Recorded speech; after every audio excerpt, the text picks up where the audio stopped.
Hello guys, good morning everyone. Ayan, good morning everyone. Good morning. And good morning everyone. Lutang time for today's video guys. It's already 33 o'clock in the morning dito sa Pinas. And then, meron tayong maagang client na natanggap ngayong umaga. Thank you Lord sa blessing na binigay mo sa akin guys. Lord pala. Bakit guys? Sorry. Ayan guys, wait. Pang olds pa yung baso ko guys. Kasi nga, hindi ko nahugasan yung baso ko talaga.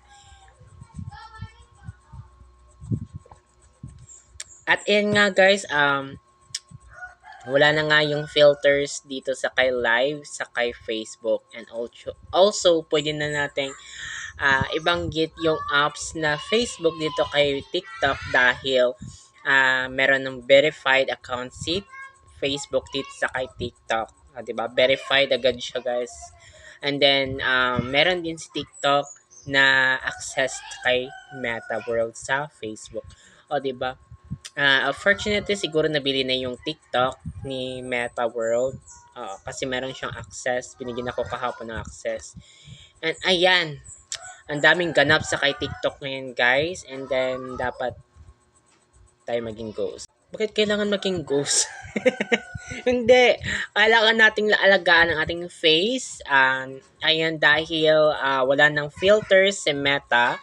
So, yung iba sa atin is na ah, hindi walang confident dahil sa face nila. No guys, hindi natin kailang i-hide ang face natin dito kay Meta guys. Mas better kung ano yung makikita nila sa atin at makikita sa personal.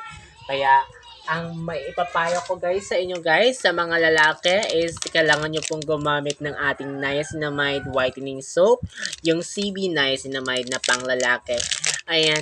And then, kailangan din po natin gumamit ng niacinamide whitening soap na kulay pink, kulay black, pero kulay pink yung pangalan niya.